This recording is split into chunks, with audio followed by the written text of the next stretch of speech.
And pushing it up, here's the Clippers. And that's how you take the steal and turn it into a transition opportunity. I think that's the perfect time to do it, Greg. I mean, those few seconds after the turnover, strike right away because the defense has no chance to get organized. And guys, the Clippers last year, they were okay against the Eastern Conference, but not spectacular. You would have thought that with how well they were overall, they would have just really feasted on the East. Here's the kid, Jabari Parker, making his last shot. Here's the kid. On the wing, James. 6 on the shot clock. The three-pointer.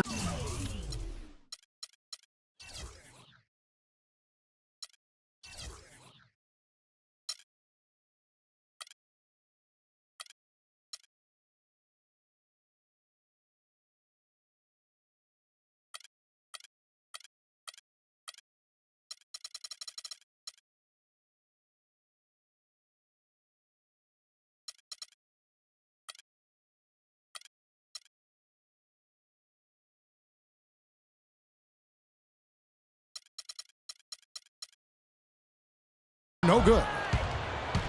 Let's go quickly over to Doris Burke for an update. A bit ago, Jason Kidd and I were able to chat. He knows that the challenge for his team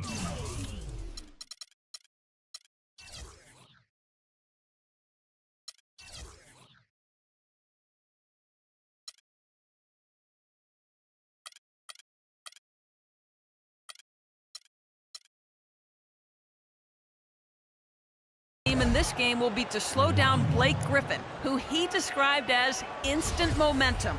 With Griffin being such a handful physically, they plan to limit his ability to get any space around the basket and hopefully cut down those powerful drives toward the rim. Thank you, Doris. Parker's shot is off. Hey, they got the shot they wanted off of that pick, but it just doesn't fall. Yeah, it didn't go down, but you'll take that shot every single time, Greg. That's good offense.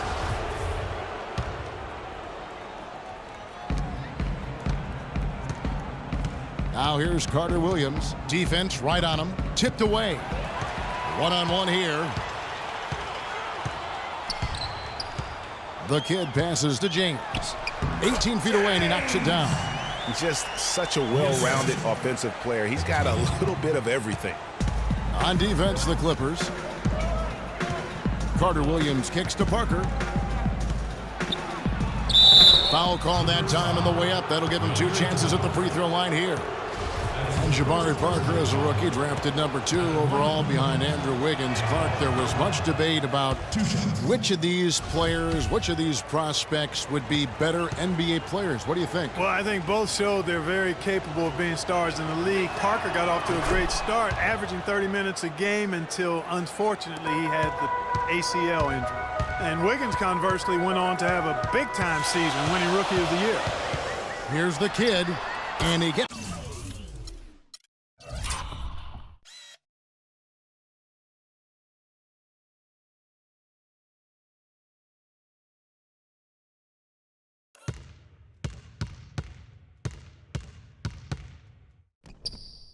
the bucket. The kid's got his second bucket of the game to go. And a really good way to start the game. He's a guy who, if he gets it going early, he's going to give you problems. Poke loose. And the Clippers another fast break opportunity here. And James throws it down. That's how you make an impact with defense. And once the steal is made, you know they're going to be scattered. The floor is open. Take care of business. Always an advantage when you can get out in the open floor. You get much better rhythm offensively. And this lead, I think, is headed up. And when you compare Wiggins and Parker, really 2 different types of players. I mean, Wiggins has that unmatchable athleticism.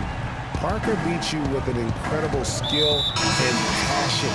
Also, tremendous maturity for such a young player. So, for the Clippers, Redick comes in for Jamal Crawford. And Paul subbed in for the kid. Carter Williams with it. Middleton outside to stop the run. No good.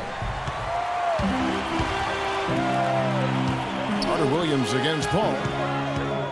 From deep, James, and another 3 for the Clippers. And, you know, going back to Parker versus Wiggins, guys, I mean, that debate could last a long time. Both guys have the look of perennial all-stars. It could be the number of championship rings that ultimately separates them. And I think everyone knew the Bucks would be much improved last season. But to see the jump into the middle of the playoff picture, I think that took everybody by surprise. So, for the Clippers, Josh Smith, he's checked in for Griffin. And Lance Stevenson subbed in for James.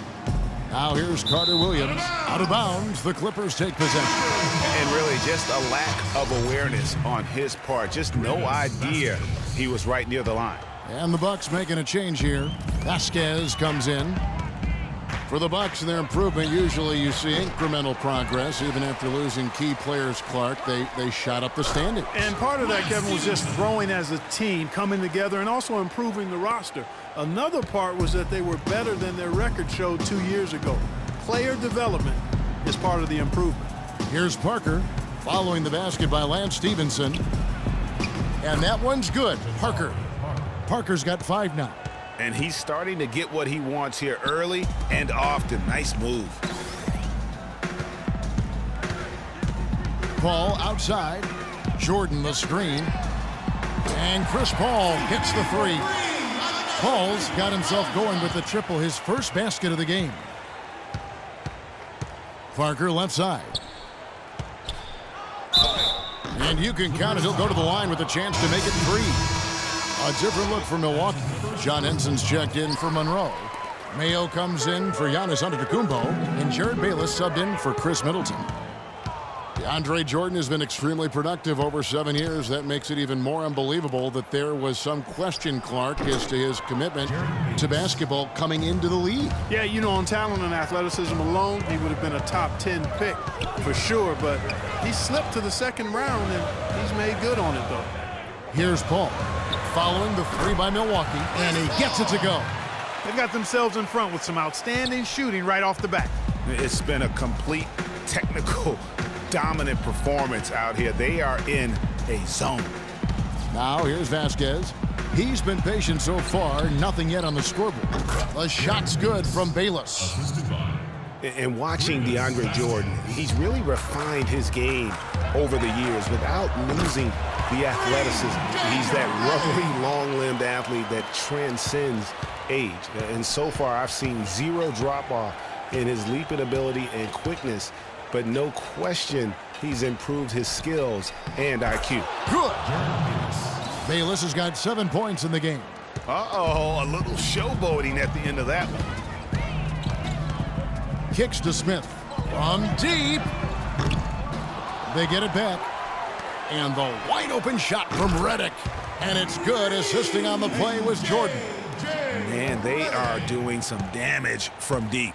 Which is the main reason, partner, they're sitting on this big lead. Awesome shooting so far. And that one's good.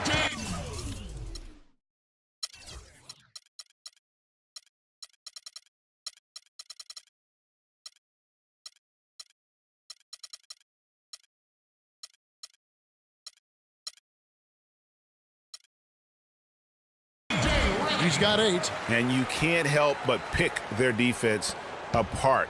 They're completely in disarray. Well, everything's coming too easily. I mean, at some point defensively, you have to take something away.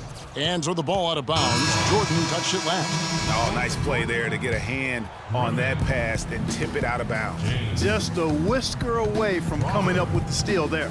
Just 2 seconds between shot clock and game clock. Vasquez with it, and Crawford picks him up defensively. Clock at 4. Here's the kid. He gets it up. He knocks it down, but wait a minute. The officials are getting together. They may want to review this one. And it looks like they are going to review the play. The question, did he get the basket off in time? Yeah, that's a tough call there with the naked eye. Fortunately, the league's replay center able to slow it down, zoom in, and check all the angles. Exactly. Making certain the right call was made. They've done a great job of speeding the process and giving the officials the information they need to arrive at the right call. Well, the ruling is in, and the call stands. No basket, so no change, Clark, and the scoreboard is... And word from Chris Paul, who has a little something to say about the success of a very special and influential teammate, Blake Griffin.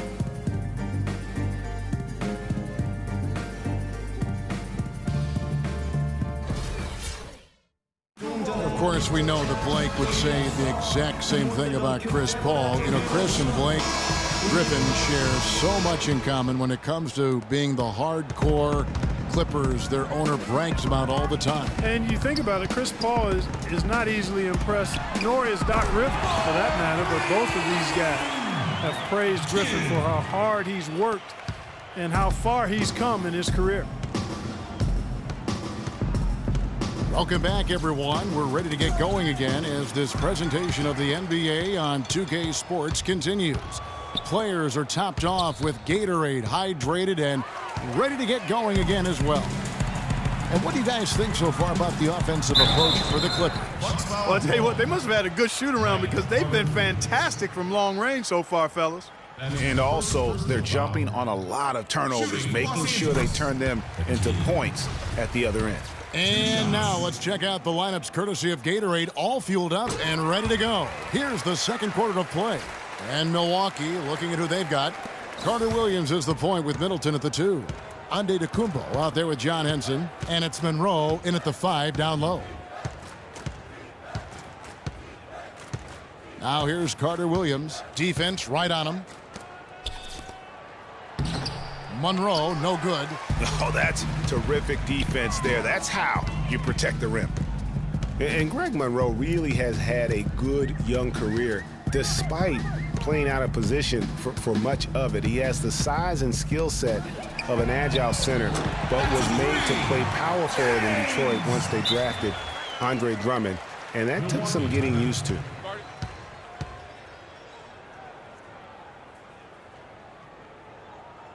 Now a timeout called by Milwaukee. We're talking about Greg Monroe, and Greg, you gave us a nice little synopsis. He doesn't have Clark, the long-range jumper teams are now asking out of that position in this day and age in the NBA. Yeah, more teams want that stretch power forward. He's not super athletic. Where he does his greatest damage is in the painted area, and there's still value in that. DeAndre Jordan's checked in for the Clippers. Clippers leading by 23. We're closing in on 2 minutes played here in the second quarter. And that one's good. 12 points for the kid. All these open threes they're giving up have really been the driving force of this run. And the points are starting to add up in a hurry, especially when you're giving up those looks from deep. Carter Williams dishes to Henson. And a great assist by Carter Williams as that one goes in. Henson's got his first basket.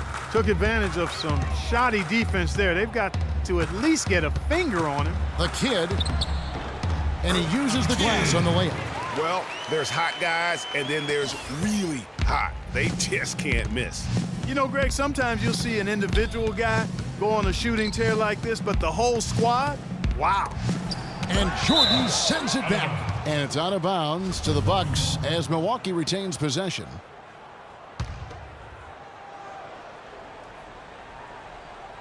Quarter 2 and just under 2.5 minutes gone by. Now the Clippers with it. This run now up to 13-2. Here's the kid. 14 points for him. And another 3 for the Clippers. Offense is what drives the Clippers, and they were fantastic at it last season. Easily one of the most exciting teams to watch with their high-flying and high-scoring act and number 1 in terms of efficiency. Yeah, and it's Nasty. about the athleticism on that finish. And that's the